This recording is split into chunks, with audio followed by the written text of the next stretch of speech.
Hello everyone, welcome to JND online classes. कैसे हैं आप सब? Hope you all are great. तो आज मैं आपके लिए लेकर आई हूँ मैथ्स की प्रैक्टिस बच्चों को कैसे कराए।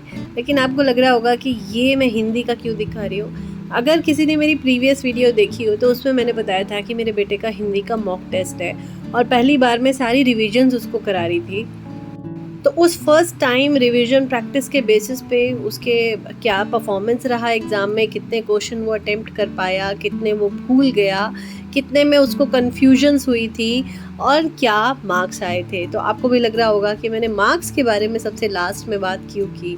देखिए, मार्क्स मुझे दिखाने में, बताने में कोई भी प्रॉब्लम नहीं है। कितने मार्क्स हैं वो आप देख सकते हैं, सामने है सब कुछ। मेन मेरा मोटिव होता है कि जो मैंने उसको सिखाया था क्या वो उसको सीख पाया, अगर उसने गलती की कहाँ की, और कहाँ से ज़्यादा ये है कि क्यों की, क्या वो भूल गया या उसको समझ में नहीं आया, क्या थी प्रॉब्लम। तो हमारा मेन मोटिव यही होना चाहिए कि बच्चे की परफॉर्मेंस पे ध्यान दें, ना कि उसके मार्क्स पे। तो अब बात करते हैं मैथमेटिक्स की। तो यहाँ पर है उसकी नोटबुक, जो क्लास की नोटबुक है उसकी रिवीजन वर्क है, और वही रिवीजन वर्क का मुझे उसको प्रैक्टिस कराना है। और मैंने ज़्यादा देर नहीं, 15 मिनट मुझे रिवीजन प्रैक्टिस बनाने में लगा और हार्डली 20 मिनट्स उसको सारा कुछ करने में लगा। तो 1 घंटे से भी कम समय में मैंने उसको पूरा मैथ्स का रिवीजन वर्क कंप्लीट करा दिया था। मैं छोटे बच्चों को, स्पेशली जैसे क्लास फर्स्ट है या केजी है या सेकंड क्लास है, बहुत ज़्यादा लंबे समय तक लेके बिल्कुल नहीं बैठना प्रेफर करती। और मैं पेरेंट्स से भी रिक्वेस्ट करती हूँ कि इतने छोटे बच्चों को रात को 11-12 बजे तक पढ़ाना, या सुबह उठते ही उनको पढ़ाना शुरू कर देना, या उनको क्वेश्चन आंसर रटवाते रहो, याद करवाते रहो, स्पेलिंग बुलवाते रहो। प्लीज़ आप ये चीज़ें मत करिए।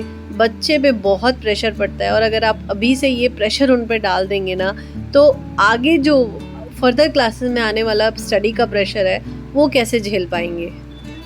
तो इन्हीं सब कारणों की वजह से ना पढ़ाई बच्चों को एक हवा लगने लग जाती है, उनको डर लगने लग जाता है उससे। ऐसा लगता है पता नहीं कौन सा भूत प्रेत है पढ़ाई की, उससे दूर ही भागना है। तो जितना हो सके पढ़ाई को बच्चों के लिए भी कन्वीनियंट बनाइए, इंजॉयबल बनाइए। ज़्यादा देर मत लेके बैठिए, और अगर 2-4 नंबर कम भी आ जाएंगे ना, यकीन मानिए उससे कोई फ़र्क नहीं पड़ता। मैं पर्सनली अपने बेटे के मार्क्स को कोई इम्पोर्टेंस नहीं देती हूँ, क्योंकि सिर्फ कुछ डिजिट्स मेरे बच्चे की काबिलियत नहीं बता सकती। मैं उसको क्या सिखा रही हूँ, वो कितने इंटरेस्ट से सीख रहा है, उसको कोई स्टोरी सुना रही हूँ, स्पेलिंग्स भी खेल खेल में उसको सिखाती हूँ। मैं उस पर कैसा भी प्रेशर पढ़ाई का नहीं डालना चाहती, और कभी भी नहीं डालना चाहती। शुरू से ही अगर ये पैटर्न आप फॉलो करते चलेंगे, वो अपने आप पढ़ाई में इंटरेस्ट भी लेगा। और जहाँ बच्चा 2 या 3 घंटे लगा के कोई चीज़ याद कर रहा है, वही सब चीज़ें उसको हार्डली आधे 1 घंटे में सब कुछ लर्न हो जाएगा। बहुत अच्छे से वो एग्ज़ाम अटेम्प्ट करेगा। बट प्लीज़ छोटे बच्चों से ये उम्मीद मत कीजिए कि वो 10 आउट ऑफ 10 लेकर आएँ या 20 आउट ऑफ 20 लेकर आएँ। या अगर उनसे मिस्टेक हुई है तो आप उनको डांट रहे हो, गुस्सा कर रहे हो कि तुमने ये मिस्टेक्स कैसे कर दी हैं, ये तो मैंने सिखाया था, ऐसे कैसे भूल गए।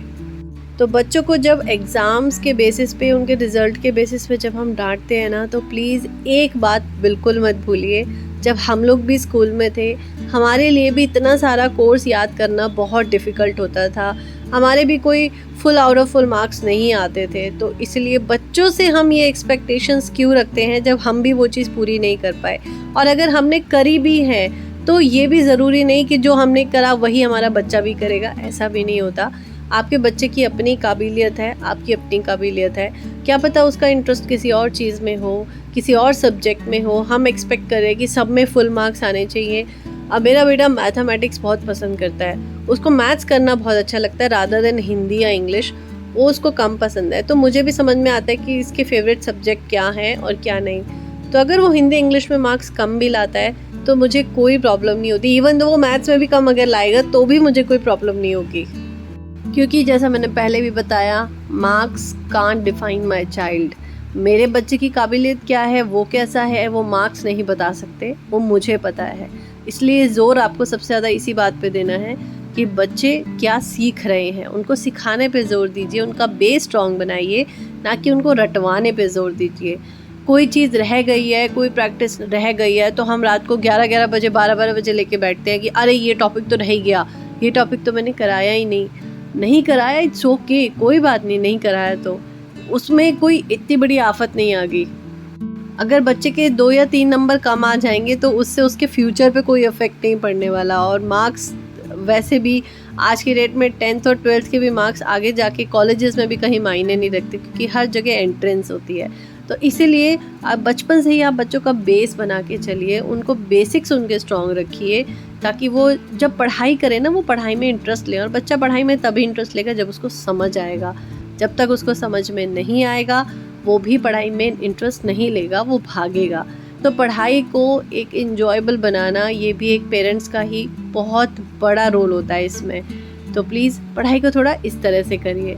और यहाँ पे मैं उसको स्पेलिंग्स करा रही थी शेप्स की। ओ आएगा ना, ओ आई डी क्यू बॉयड। हाँ, क्या ये? नहीं, स्क्वायर। हाँ,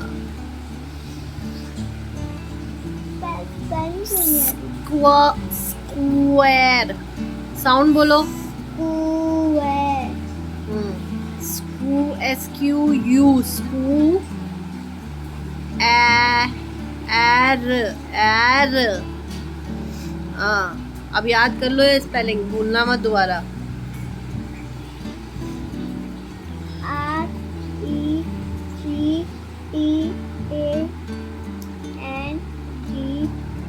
रेक्टेंगल। Very good. छोटा 25, फिर बड़ा कौन सा 39, फिर उससे बड़ा कौन सा 43, फिर उससे भी बड़ा 75, फिर सबसे बड़ा 93। ये वही ठीक है। पहले सबसे छोटा है 10, फिर उससे बड़ा है 20, फिर उससे बड़ा 40, फिर उससे बड़ा 60, फिर बहुत बड़ा उससे, फिर जो उससे बहुत बड़ा है ना 80।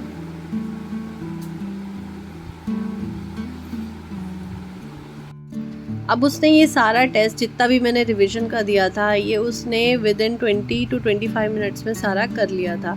अब बारी आती है पेपर उसका चेक करने की। मैं ज़्यादातर ट्यूशन में भी और जैसे मैं अपने बेटे का टेस्ट लेती हूँ तो मैं ज़्यादातर बच्चों को ना मार्क्स नहीं देती। बच्चे मुझसे पूछते भी हैं कि मैम आप मार्क्स क्यों नहीं देते, आप मार्क्स दो। मैंने कहा देखो बेटा, नंबर्स आपकी काबिलियत को नहीं बताते। टेस्ट लेने का पर्पज़ ये होता है कि एक टीचर को भी पता चल जाए और स्टूडेंट को भी पता चल जाए कि वो किस पोर्शन में वीक है। बस सिर्फ इतना काम होता है टेस्ट का।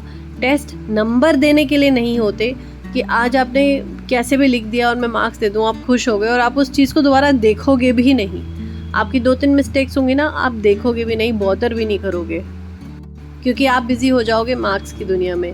तो ये मार्क्स का खेल है ना, यही सबसे बड़ा बच्चों को ना डिप्रेशन में डालने वाली अगर कोई चीज़ है ना वो ये नंबर्स हैं, ये मार्क्स हैं। ये मार्क्स अगर ना हो, अगर वाकई में ये जो ग्रेडिंग सिस्टम जो है ना, बेशक किसी की नज़र में ये सही ना हो, लेकिन according to me this is good, क्योंकि ये चीज़ बच्चों पे डिप्रेशन नहीं डालती है, बच्चों पे एक तरह का मानसिक तनाव नहीं डालेगी कि हमारे नंबर इतने कम क्यों आए या हमारे साथ वाले से नंबर कम क्यों आए। पेरेंट्स बोलते हैं, उनकी एक्सपेक्टेशंस होती हैं तुम्हारे 90% आने चाहिए, तुम्हारे 95% आने चाहिए। अब मेरा मानना है कि जो सीखो दिल से सीखो, अच्छे से सीखो और चीज़ में इंटरेस्ट लेके सीखो। क्या नया सीखने वाले हो उन चीज़ों पे ध्यान दो रादर देन तुम्हारे मार्क्स कितने आते हैं, क्योंकि मार्क्स इतने मायने नहीं रखते जितना इम्पोर्टेंस ये रखता है कि तुम उन चीज़ों से सीख क्या रहे हो। तो ये थी आज की वीडियो, और साथ साथ मैंने आपको ये भी दिखाई दिया होगा कि किस तरह से मैंने मैथ्स की प्रैक्टिस करवाई थी, क्योंकि उसका मॉक टेस्ट था मेरे बेटे का।